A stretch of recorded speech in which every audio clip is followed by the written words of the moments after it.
And this is also like Stardew Valley in the game that it was being ported everywhere. Do you want it on your phone? Do you want it on your Yeah. tablet? I wouldn't be surprised if you could play this on an Apple Watch at some point. Or a refrigerator. Or Right? refrigerator. Yeah. Yeah.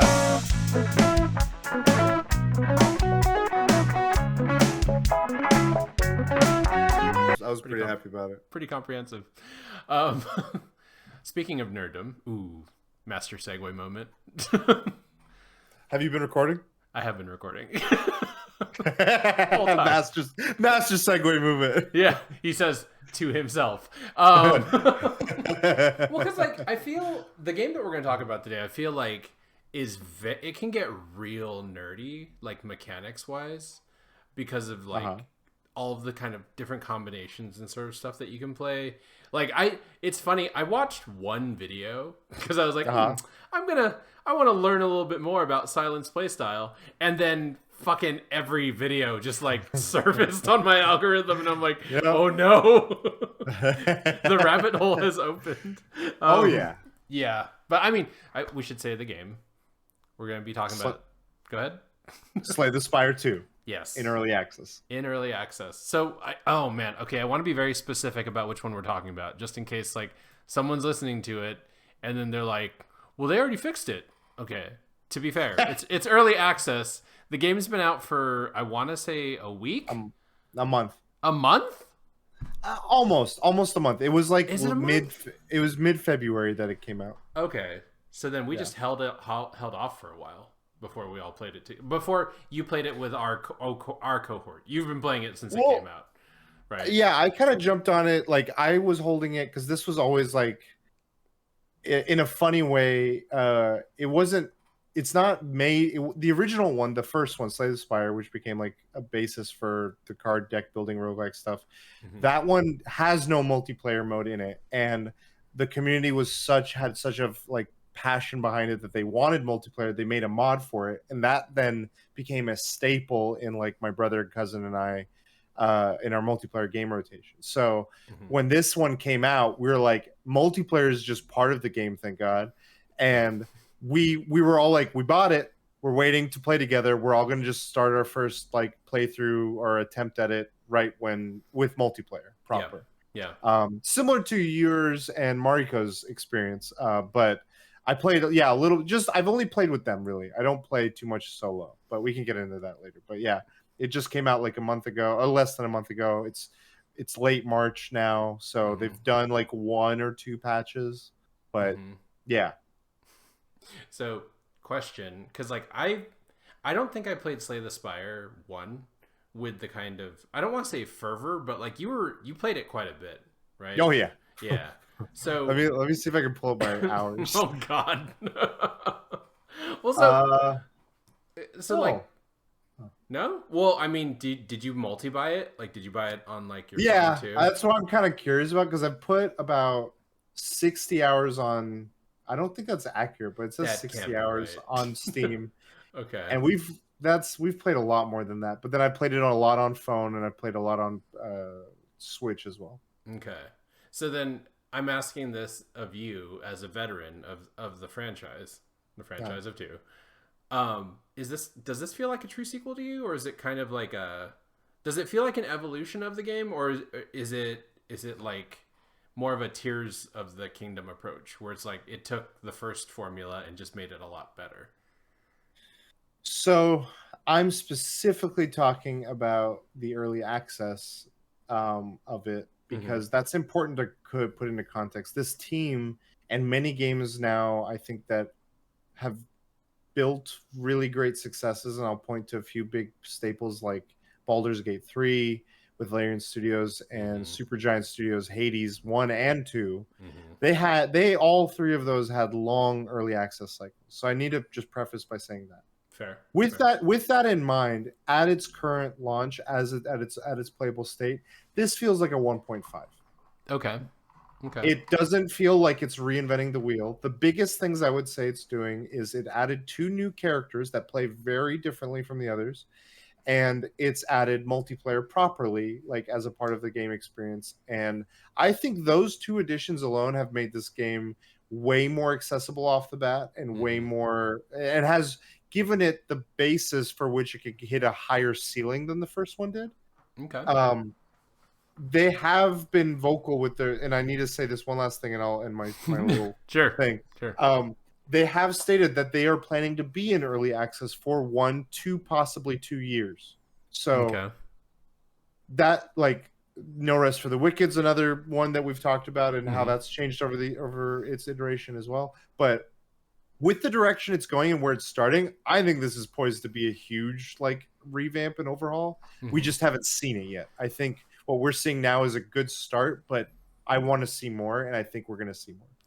Do you think the fact that it's going to be in early access for as long as it is, and given the prior examples that you cited, right, like Hades, both of the Hades, and of course Baldur's Gate, like, do you think that the community might potentially burn out on it due No. to being exposed to it without it being? You just answered it immediately. So No, I'm so sorry I interrupted, no, but you're fine. this fan base, I don't think I even know this fan base, but this is a fan base that plays. I'll say this, like my prior co-hosts, the Daniels, Hmm. the last bosses, I should point out, he has put, I believe, 2,000 plus hours into the first one, Jeez and Louise. many Slay the Spire's avid fans, like, it's a very addicting game, and it's a very easy game to just play for like endless amounts. This is like a Stardew Valley. This is like any one of those games where you can just, like, yeah, I want to load up another run. I want to do another thing. I want to try for a Hmm. challenge. I don't think this is going to hurt it by being in early access for this long. I think you satisfy the fiends Hmm. now. You get newcomers, which, you and Mariko are that sort of, Yeah. fit into that bracket a bit. Yeah. And then, yeah, and they're not marketing it in any big way. They just, announced it came out, it's out. But I'm sure we won't hear anything unless they have a major update or Hmm. when they're ready for 1.0. And this is also like Stardew Valley in the game that it was being ported everywhere. Do you want it on your phone? Do you want it on your Yeah. tablet? I wouldn't be surprised if you could play this on an Apple Watch at some point. Or a Um, refrigerator, or right? refrigerator, Yeah. yeah. And so that, like, I see life on this game way long sustaining the worries of a typical game, which Hmm. launch means something. For launch window is always such a big uptick in sales and numbers. I don't think that's something this game is going to worry about. Okay. So, like, with your previous statement, which again I will caution and don't want to take this out of context, that this is still in early access, and you said that it felt closer to like a 1.5. Like, with the new characters, for instance, like, did that really change up a lot of stuff for you as far as like their play styles go? Yeah, more so just because, again, the 1.5 of it, like, I have, and I'm still, like, I was looking at my Slay the Spire 1 hours on PC, and it's 56. I'm already at 20 hours for this one. Okay. So in the span of, like, less than a month, I've almost have gotten half my numbers on this. Um, the characters they brought from the first one, which is 3 of the 4, I believe. I may be wrong there, but at least 3 of them are the same ones. There was a fourth that I don't think is in this one, but Okay. those 3 are, there's iterations of them here, and they've revamped them a little degree, but those are very small degrees. Those didn't feel, like, thus far to me, noticeable. Hmm. And as a result, I'm less inclined to want to spend more time with them right now. I'm very eager to spend time with the Necromancer and the Regent, Hmm. which are the 2 new characters. Yep. And I've been loving their playstyles, feel very different thus far. And I'm enjoying that about learning them, finding crazy builds with them, exploring them and stuff. So, yeah. Oh, like, of those two, which one are you kind of gravitating toward? I I like both play wise. Hmm. They offer a very unique thing with each of them, which I can definitely lean into. But I find the fandom has kind of created, they've built personalities for these characters in a way. Like, they've created, like, funny memes and stories that, like, make their personalities, like, shine or add a personality layer that they didn't have. Right. And I feel like the Regent is the one I'm, like, enjoying the most right now. He's kind of a silly boy and seems like a little, like, I don't know how to say it, like, uh, like Bowser Jr. kind of thing, like little boy, big energy kind of thing. Yeah. Lord Farquaad kind of energy. Yeah. Lord Farquaad is where I was gonna go with that. He's definitely got that energy of like dismissiveness. Where he's like, Yeah, nah, yeah. yeah, Invader Zim, yeah, Lord yeah, Farquaad, that kind of stuff. So I like him a lot. Have you what? Yeah, I want to kind of, if it's okay, I want to yeah. flip it on you. This is your introduction to these games, Mm-hmm. to the Mm-hmm. series. What has that experience been thus far? It's been kind of awesome because the thing is, like, deck builders are actually one of my favorite analog card games to play. Yeah. So, oh shoot, okay, I'm gonna need to. I need to remember what the name of it was, but like my wife actually, this is actually her genre of just like deck builders that are very competitive, where you're just kind of beating the crap out of each other. To be clear, not like collectible trading card games, but Right. like literally these games where you're building a deck up slowly by either taking cards, losing cards, discarding them, trimming your deck down. And so like when I started playing it, I was like, "Oh, I know this mechanic." Yeah. Like I think I know how this is going to need to work. And like the funny thing is the character that I gravitate the closest to, Silent, there's a very similar playstyle in a game that I play with my wife where it's basically the infinite deck pull, where like I'll keep stacking cards that draw more cards, but every time I draw cards it does more damage, but then it also does damage when I spend the card. And so Yep. like when I found that as a viable build for Silent, I was like, "Oh, I know exactly how I'm supposed to play this," right? I still got wrecked like in Act 3. I have not beaten the game as of this Okay. moment. I haven't beaten it with any of the 5 that are Okay. currently in play. But I've gotten close because I always get to the boss of the third act and then I die.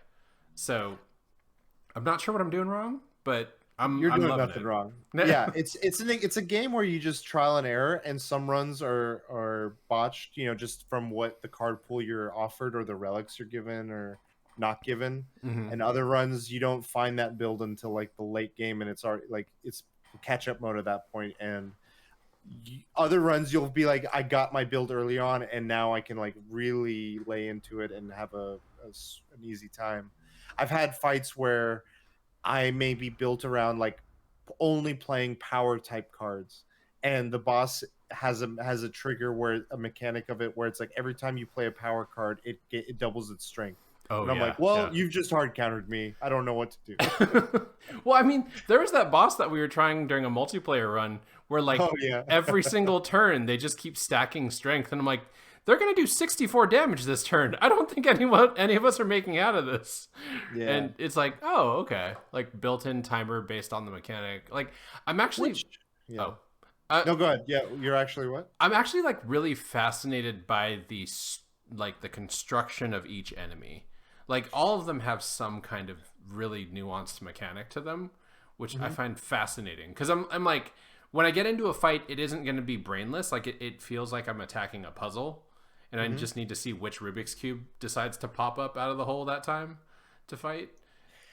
So I agree yeah. with you. This game, they've definitely leaned more into a wider pool of that, and a more varied pool of that. Though I find a few of them very abrasive in ways I don't enjoy. Hmm. Of like, there's a couple of the elites where they just say your damage is capped every turn for 9 damage or 16 damage or something, and I'm like, okay, well, if it's capped, then you're like, and my deck is built on aggressive like attacking. Hmm. I feel like this is just hard stopping me, and like, hey, regardless of whatever you were working on building, you can't Yeah. surmount this in the way you're building to. Which is something I'm wondering if what they think of in terms of feedback, or how maybe there's ways I haven't yet figured out how to then circumvent that. But Yeah. thus far, those experiences are harder. I will say too, to your credit, this one, compared to just Slay the Spire 1.0, I feel like they've made it more challenging as a whole. So the Oh. single playerness of it Hmm. is very punishing. From, I was talking to my brother and my cousin, and it's like playing solo is like kind of like on base difficulty for us thus far. it's been kind of like, oh, okay, if I gotta watch what I'm doing even on level 1 or on base 1, and then when you Mhm. get to the bosses, it's like a real challenge. Um, Multiplayer, I think, makes that more accessible, just Yeah. because less so because you don't do more damage. It's just you now have three hands of cards to pull from for options of abilities to answer a problem. That's essentially the only thing that I view as the reason for multiplayer being more Interesting. quote unquote easy. It's not easy. Like I think every time I've won with my brother and cousin, I've died during the final fight. And I'll just kind of be the kamikaze. I'll just be like, I focus fired all on attack so that you two can prep and get your builds ready. Yeah. And that kind of play is very fun because Hmm. there is actually a card that I hope they lean harder into for the Ironclad, the warrior class, which is called Tank. And if you play this card, and they have a few other cards that are like this, where it's like you're not doing things for you, you're doing things for other players. Yeah. Yeah. And I'm hoping they do more of that, or find more ways to do that multiplayer distinguishing, like differentiation, because Hmm. it makes the multiplayer more unique and makes it more of a strategic effort as opposed to let's just all do our turns together and figure it out. Like you want to Yeah. sequence it, you want to do stuff. What did you think of the multiplayer experience, like that being your first introduction of this? I found it to be really interesting just because we did default to everyone just throw your cards, and then at some point I don't know if it was you or if it was Marco that was like, "Hold on, don't do your move yet. Oh, let me get the yeah. opener in." Right, and then like it weakens them or it brings down their defense, and then when we broke it into that correct sequence where it's just like, does anyone have anything that can like debuff them? And it's like, yeah, Yeah. you go first.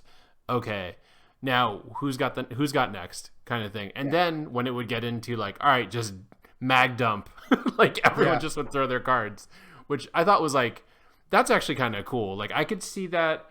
Like I kind of want to see if I could trick my brother into playing this game because Oh, yeah. he 100%. It would be one of those things where we're just sitting there, and then at some point we would just be able to read what the other person is going to do, and then just like run with it. So I thought it was really cool. I can only imagine how much fun it is with like three people that have played the first game that are like competent, right? Like I know I reference Monster Hunter way too much, and we don't play it enough for me to like justify it. But The way we don't play it presently enough. We've yeah, put in hours over the okay, years. but We've but done our dues. okay, so when you and I would go on, and if we ever had randos on our team, right, Uh-huh. like the time to kill is significantly lower. But when it was everyone that we knew on one call, like running that, like God bless that poor Laser. Rathlos. Just like that thing just was not that was never gonna leave. Like and it's so fast and so precise. And so like I'm just picturing that's what it would be like playing a Slay the Spire 2 run. Like and the funny thing was Marco was like, I feel like I'm dragging the team down. I'm gonna play a bunch solo. And then like I was looking at my Steam and she was running solo today, like just running doing runs, and I was like, oh, You should check Steam right now. is she is she really? Yeah. No, she's not. Yes, she is. Scene. Oh Marco, my scene. god. We see you. We see you, Marco. She's gonna come in and she's gonna be like, no, Jay, Silent isn't your character. It's mine. And just like completely wreck shit. What Oh. did you think of the other characters? I know you're gravitating towards Silent, but what are your thoughts on just all of them I mean, as so their playstyles? Ironclad kind of reminds me of Wilder in that like that's a Yeah. perfect starter character, right? Because it's just like big damage, go boom. And I was like, okay, like I kind of get that, but like the gameplay style of deck builders, I don't like direct play. I like it's like my old decks in Magic the Gathering were always like blue and green, and so Okay. it's like I would wall and then like hit you from the side kind of thing, right? And Okay. so that's why Silent jumped out at me immediately. I'm like, I want you. I want to use that character. Necrobinder, I think, was actually the next highest for me, just because like the way that you could kind of buff their summon, and like the summon also acts as like a first line shield. That was actually kind of dope. Like I really like that gameplay. I just couldn't put the right synergy together, and so like I was like, all right, maybe I'll mess with that. And then the new guy, the little Lord Farquaad Regent, was probably my solid third, just because like I could see the potential of how fun that deck would be. And I actually played multiplayer with our other friend Eric, Oh, and cool. he's very good with Regent. At some point, he had 6 swords, and one of them looked like the freaking sword from Berserk, and I was like, I'm like, okay, I'll come back to that. Yeah, So, there's some fun play strategies with Regent, because the Regent character deals with two economies: the main energy source that mhm, you regen every turn, and then the star energy source. mhm. And the build I gravitated toward was less focused on the sword. Actually, it Oh, was really? more focused on generating and using the star energy, because I had got enough cards where every time I used like every time I play a card, I generated a star, and then I had like that was one card that just set the whole thing in motion. And Mhm. then I had a bunch of cards that were whenever you gain or spend star energy, you gain block, you deal damage, you do X, you do Y. Like I had all these triggered effects off of just that. So Mm. anything I did was was to generate and use star energy, and that became Interesting. just like a cycle for me to use. And I was like, I don't care. Like I had the sword if I ever needed it, Yeah, but yeah. and luckily I had that there's added mechanics where it's like retained or ethereal or all these things, and that's fun. Of like they're expanding on that a little bit. Um, but that was fun to explore with him. Necromancer is fun because you have this like dummy kind of aggroing for you, the summon. Mhm. Um, and both you can use it as like just a extra block, or you could really lean into it, or you could lean into the doom mechanic, which I find is very Yes. similar to the Yeah. poison, but in a fun other way, because it's essentially just like deleting their health pool, and just being Mhm. like, okay, once you hit this is your new zero now. Yeah. um and I've seen my cousin's been really playing that one, and I've seen like really cool results with it. Ironclad, you're right, it's very much like Wilder from Night Rain, but Mhm. it really feels almost like the Raider or Berserker. It's a very unga bunga Yeah. when you get it, because energy, like I like having blocks in like the base cards in your deck. I start removing blocks because it's getting in the way of attacks. That's how I think of the Ironclad. I'm like, if I'm not attacking, I'm doing something wrong. and Mhm. and things should either cost nothing, or Mhm.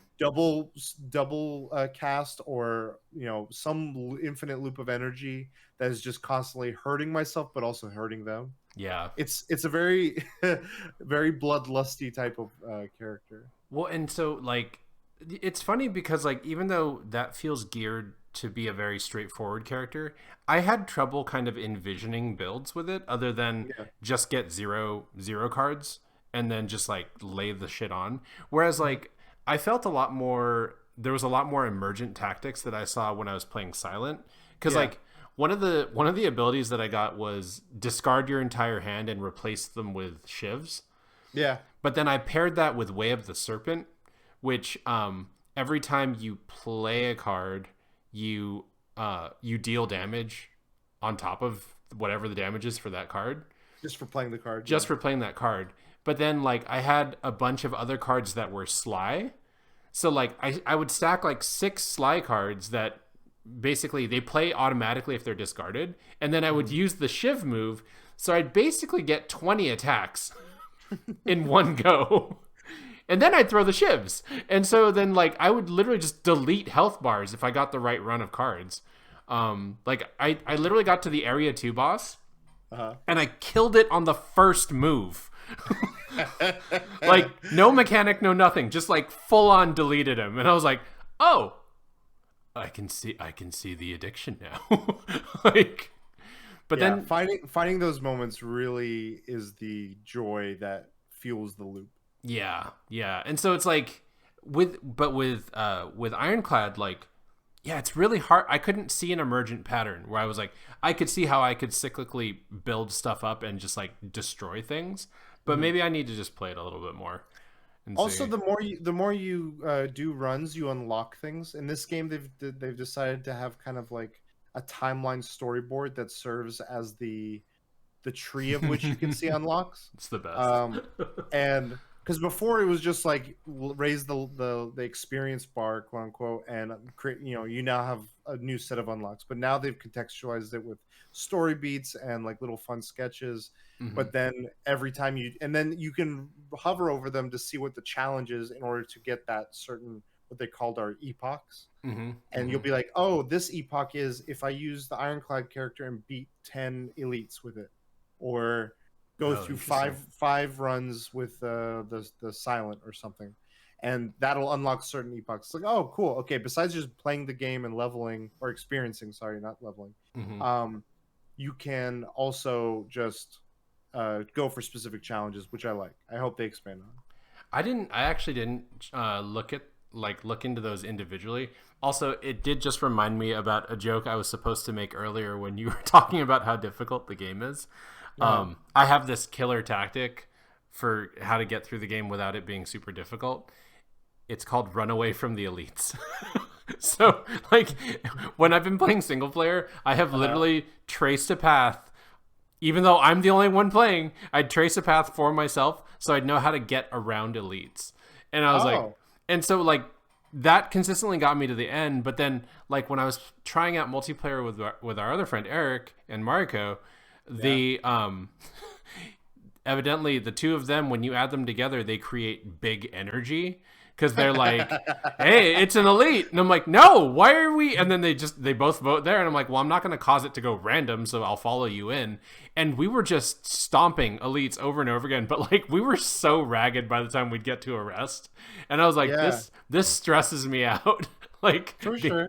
yeah. So, I would say, just as a general play style, while it may make the journey to the final boss smoother mm-hmm. with avoiding elites, there is a high value in facing elites and there needs to, the challenge becomes finding the ebb and flow of what run, how to approach your run, Mm-hmm. because elites offer relics, and relics can, some are very basic and just will be like, oh, I don't know. Shops give maybe one card extra, or like Yeah. to things like every third turn regen, or generate an extra energy, or every 5 attacks double the attack, or I don't know. There's a plethora of like different types of relics, and accruing those does almost the same, if not more, sometimes than the cards in your deck.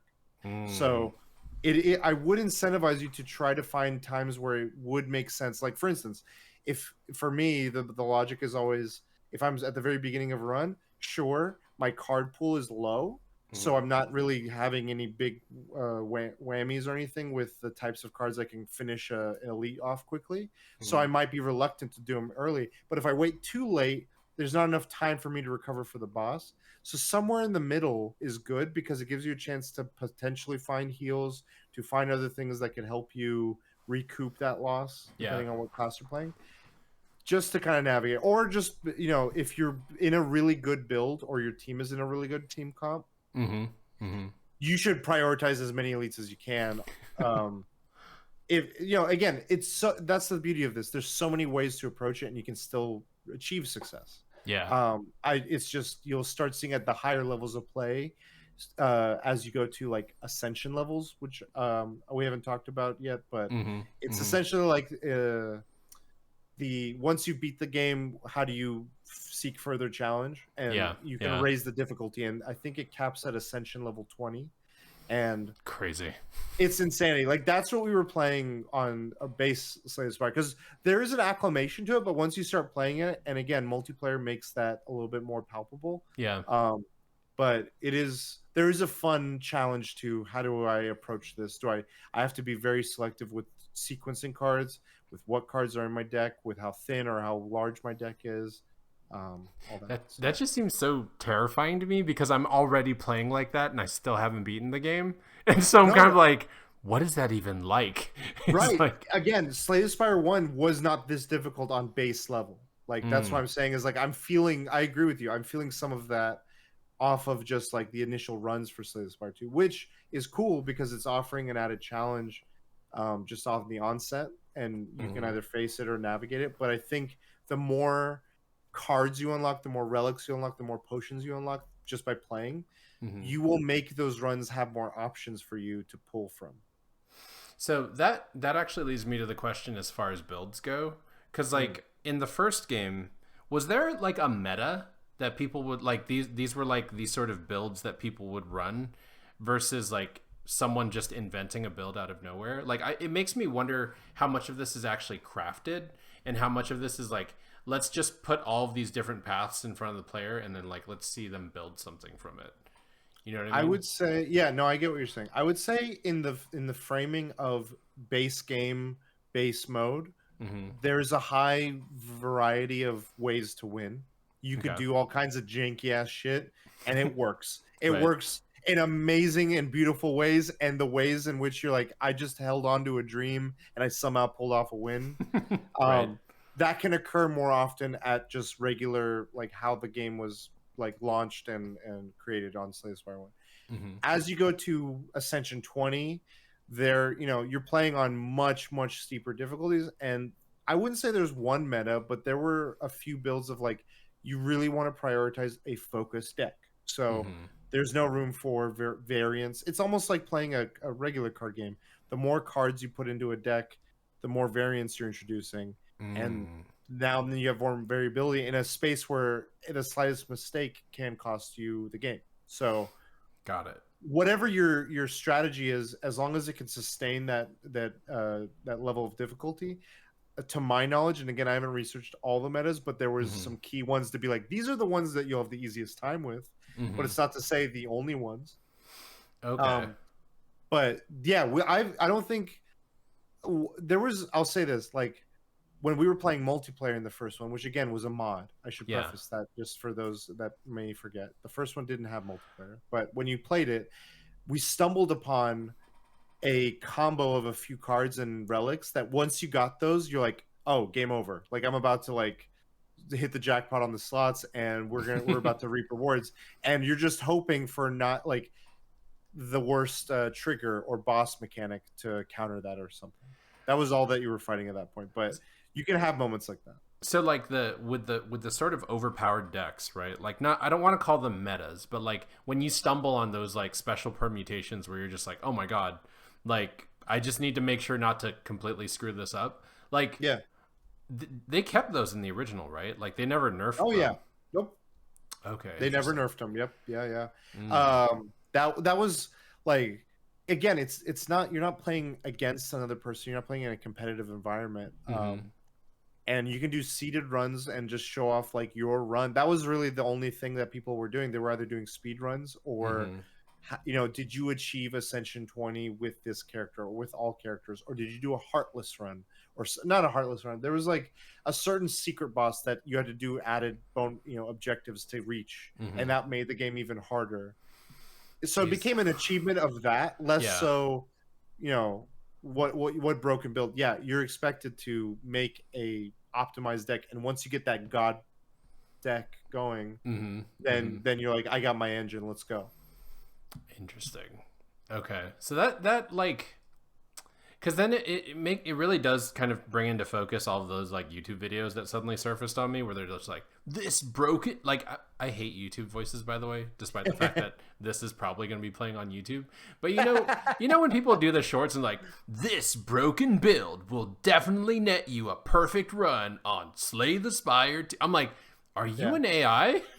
But like I'm like, but of course I'm going to watch the video because I'm curious what this stupid build is. And then like it's interesting because a lot of them are showing off these like really broken, almost like infinite play builds, and I'm Yeah. like, it's still a deck builder, so it's still technically randomized what you're getting, right? And so like part of me wonders if this is kind of almost a casino mentality of just like, nope, I gotta do another run just to see if it gets me the exact build that I need to like get that jackpot, right?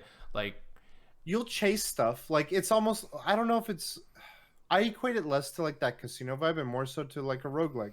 mm-hmm, You're looking for the key elements that you know how to use for your run. We mm-hmm, do that in Night Rain. You're like, oh, I'm looking for this type of weapon. I'm looking for this type of thing. yeah, Sweet, I got them.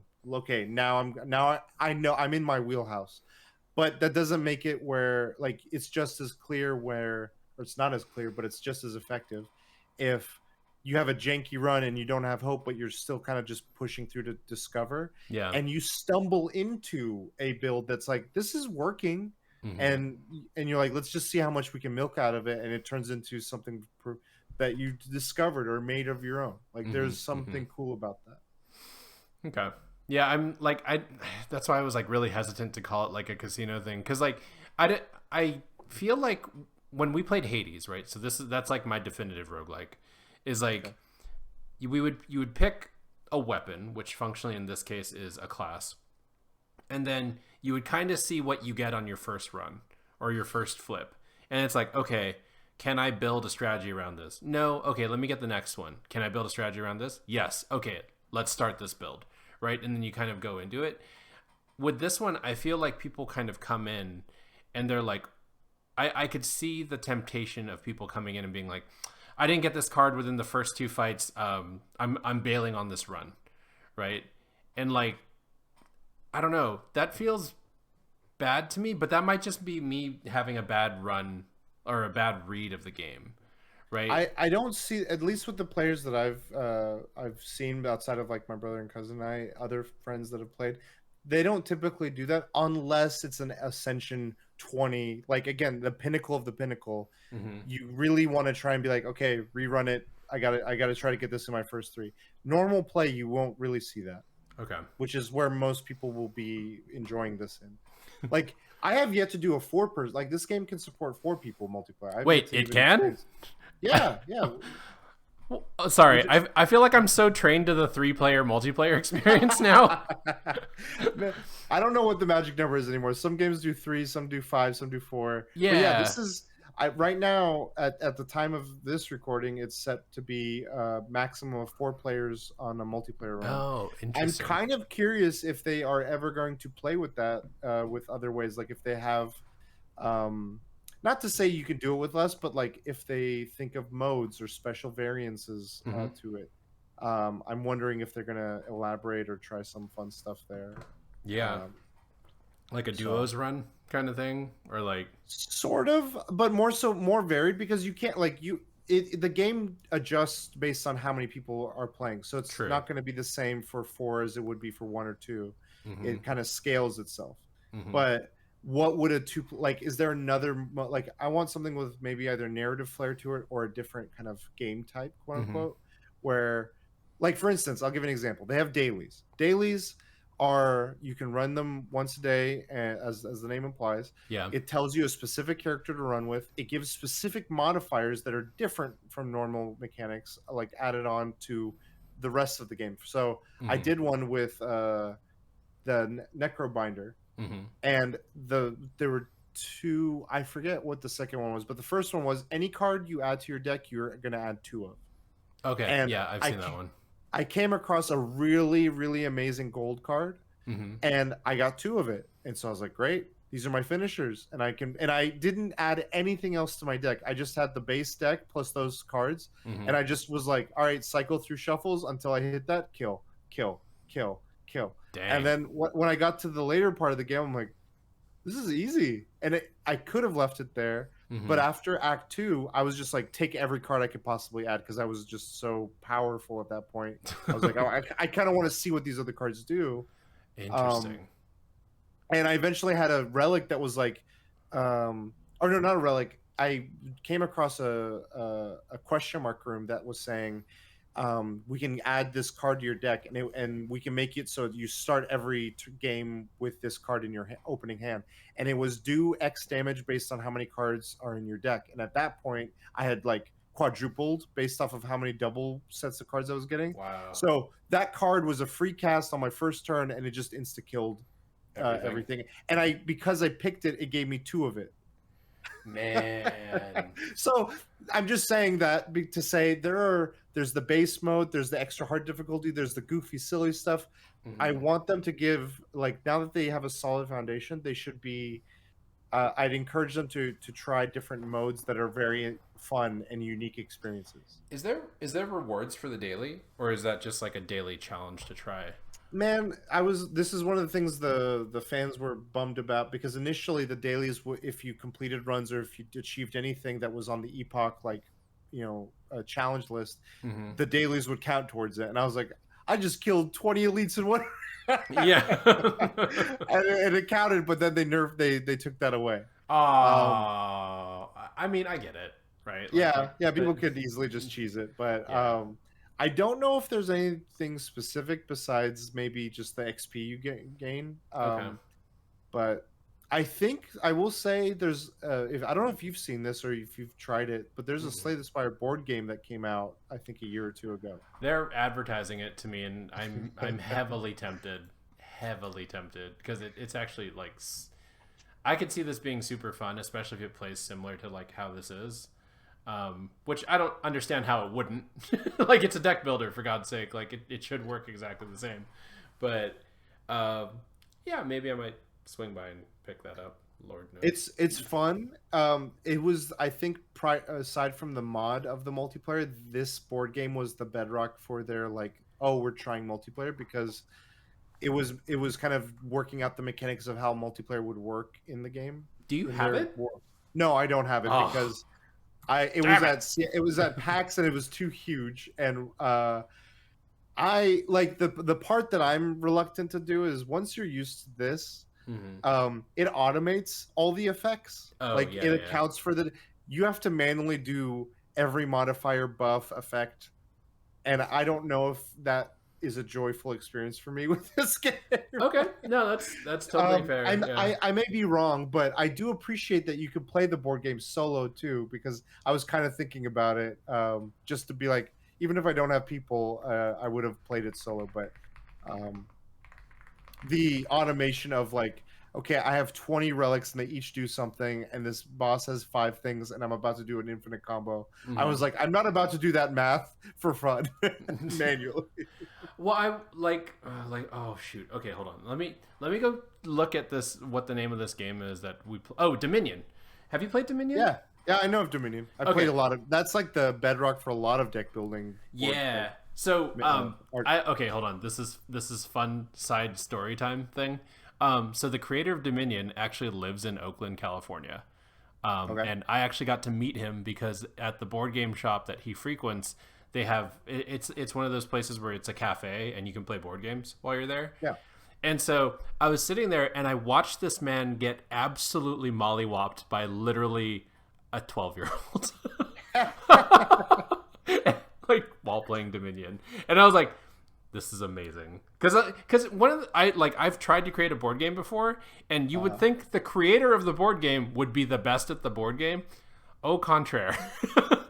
You are too close to it and you just get wrecked. And so like with Dominion, I feel like it does, like you have to think through a lot of the stuff that you're doing. So I could imagine the Slay the Spire game, like even though you have to do all the calculations and stuff like that, you'll get at it pretty quickly, and it'd probably still be fun. No, I've had friends do this for like family nights for them, and they're like, doing one act takes an hour because of like you're going through everything much slower cadence. Got it. And it's fun, and you can be like, hey, that's it for tonight. Yeah. So I do know the appeal, and I know people can swear by it. It's just my experience with this game. I enjoy it the way it's been, and like for me, multiplayer is where this game thrives. Online, and like being able to play so easily on Steam Deck, so easily over a call on Discord. Yeah. That is like my favorite aspect of what makes Slay the Spire so good, and why I've chased other games like it until this came out, where we wanted a multiplayer mode. I ended up playing many deck builders have come out since. Like this was the Silk OG. Song for its Yeah. like genre, or the of that. And so there's like a couple that I would recommend for those that are interested. I'm going to try and find them in my Steam library. I mean, There's one specifically that like really rules. Where is it? It's like, if you wanted to say something, I was gonna get to like the end cap question. Okay. So, like, I think that this is like the granddaddy of like digital deck building games. Like, this is the one that people, it's kind of like their entry point, right? Like even in late stage deck builder, it is like still the entry point for a few of us. Would you say that it is like this cements the series as like the king of the deck builders? Yeah, I think it's pretty definitively the in let me say it out loud. Yeah, yeah. I am between Slay the Spire as a series or as an IP and Balatro. Oh man. Um, Okay. but Balatro is a very specifically solo experience, and Yeah. so from that standpoint, I think it's close. Just from like my just immediate thoughts, I think it's close. But I think with Slay the Spire 2, where it's at now and where it's potentially going, I Hmm. am very optimistic that it's going to cement itself. Like its name is like anyone can. Yeah, it's like it's the Stardew Valley of deck building for me. Yeah. Of like this is the game you would recommend or that it inspired whatever other variation you've liked, and I think it still holds up, and I think it's still very, you could still play the first one and have a blast. Like having played this one, I actually encourage it, go back, play Hmm. the first one. There's a lot of fun to be had there. Okay. But yeah, I'd say Slay the Spire and 1 and 2 hold that title pretty confidently.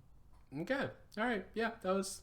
I that answers all the other questions I had that were in the end cap, which is just like, should someone play this immediately? I feel like that's a definitive yes. Yeah, I Like would say, especially if you have friends to play it with, that's like 100%. If you don't, friends um, in this economy. Sorry. hey, honestly, it's a real challenge. Yeah. We've talked about it before. It's a challenge, Yeah. but um, I think it is a solid recommendation. You can't go wrong if you want to recommend someone a deck building game. This is the one to recommend them. Hmm. And it's a great time to jump into it. If you prefer to play this portably and you don't have like Steam Decks are hard to come by, Hmm. I think it very much leans itself to portable play. Hmm. So waiting until it is more portable might be great too. You're gonna have a lot of fun waiting for you when you get to that point. Kona Kona agrees agrees. too, Yeah. Sorry. emphatically. Seriously, Um, he jumped up. Yeah, I think if you've been curious about them, or if you're interested in them, or if you're looking for a new multiplayer thing, it's I think a fun experience, and it's not hard to like learn.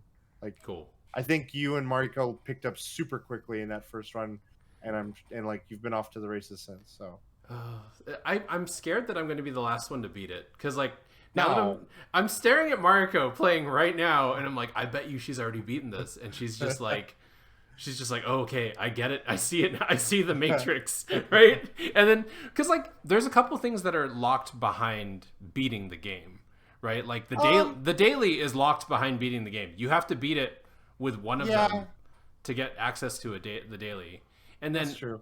in some of the videos I saw, like they have the ability to like duplicate your card at camp, but like I haven't seen that in my playthrough, so I'm wondering if that's something that's unlocked by another epoch. Maybe. Yeah, you're like, I don't know, I've Well, unlocked all the epochs already, I don't know I if... haven't, but no. Just I think it's just play it more, and you'll see stuff, and it's rewarding. It's like a Dark Souls or Souls like game. It Hmm. may be harder for some than others, but that feeling of the reward when you do overcome it, whether it's just by yourself or with friends, I think it's still there. And it's very Yeah. real. I quickly wanted to mention the game I was talking about. I highly recommend it. It's a great multiplayer one. It's Hmm. called Across the Obelisk.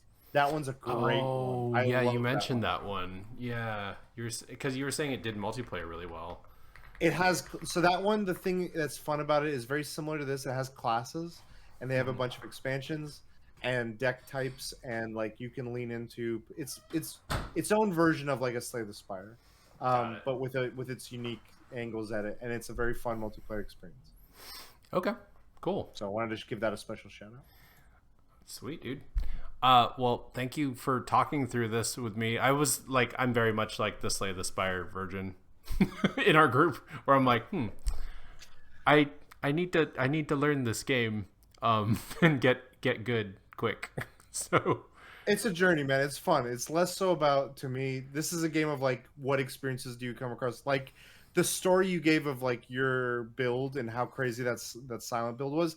That's what's winning is in this game, in my yeah, opinion. and Not the end result. that felt really cool because it was one of those things where I'm like, I'm a genius. Like it's literally like I'm a genius, and then I immediately get humbled when I get to the boss, and I'm like, never mind. I have to do it again, and then like just run back up that hill, Yep. and see what build we got. So sweet, The dude. Spire is real. The Spire is real, and I mean, like I'd be open. Oh, actually, I did have one final question. Okay. Do you think that the developers are going to hold anything back, or do you think they're going to show us everything as they kind of march up to the full release? Because like I know some developers, when they're doing early access, they'll hold like a couple secrets back, and then like when it gets to the 1.0, that's when everyone gets to kind of see that. Do you think they're that kind of developer, or do you think they're like, nope, test everything, we want everything to be the best? I think they may have some like special things in the pocket, but I don't think it's like, I would be hard pressed, given that their approach to early access, to say any mechanics. I think they've been wanting to fine tune mechanics. Mm-hmm. I think it would be things like, oh my god, they're adding a bunch of cool costumes for every character, Oh my or god, fun yes. variant artwork for cards, which they've already kind of hinted at with Okay. certain gameplay mechanics. Um, I was looking at their page, and they have a quick FAQ of like their early access. They're like, why? And they talk about that testing, experimenting, how Mm-hmm. long until the game feels great. Last time we thought it would be about a year, and it took about a 1.5. So perhaps the same 1 to 2 year range. Okay. How is the full version plan to differ from early? We plan to add more gameplay content, a true ending, various game modes, improved balance, a ton of bug fixes, greater compatibility with hardware, fancier visuals, and the game will be available in more languages.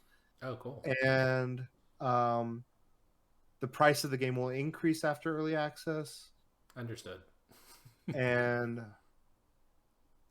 they're always listening to feedback, like whether it's direct, whether it's just statistics from what they're seeing from how play styles are done, Mm-hmm. or their own design intents that they want to explore. They're actively involved, and I believe them, like having seen their prior work and understood what Mega Crit does. So, um, Nice. yeah, I don't think they'll hold anything for that grand reveal unless it's like a cool cherry on top. Yeah, because I was wondering, like, are there secret classes, right? Like, or is the five what we have? Which I'm not saying is a bad thing. I'm just like wondering if they might have another one in their pocket that they're like, let's see how everyone enjoys these first two new ones, and then like throw that next one out. You know? That's a good question. I think if anything, they would save that for a potential DLC rather than a Mm, 1.0, because I feel like interesting. what they have now and wherever they take these characters and the evolution of their builds and decks and relics and everything, Mm-hmm. um, it's more than enough. Like they've made however long ago the original came out. I Yeah. forget. Let me check real Jeez. quick. I don't know. Oh no, 2019. Oh, So okay. about 7 years ago. Yeah. Um, So that game lasted forever off of the four characters it had. So I think this will do just fine with the five. Very cool, man. Well, where can everyone find you? They can find me. They might have run into me at WonderCon Oh, yeah. potentially, Yeah, that's fair. at a few guest appearances. But other than that, they can find me online everywhere at KUJO Prime, Cujo Prime. I have a YouTube channel. I encourage you to find me there. Subscribe, like all of our shenanigans. Um, you will find some of the fun clips from our episodes on there as well. Very cool. All right, man. Well, I'm gonna go practice with Silent now because I'm I'm pretty sure like literally the entire time we've been recording, Marco's been just running Necrobinder runs, and so I think Silent is safe. That's gonna be my character. Yeah, I've been keeping an eye on the friends thing, and I'm like, oh, they made it to the next stage. Cool. Yeah, yeah. You're just like, where is everyone at? So yeah, I'm gonna get a couple reps in tonight. And Cool. then yeah, Fun yeah. chat, man. Good chatting with you, buddy. I'll catch you later. All right. Catch you later. Bye. See ya.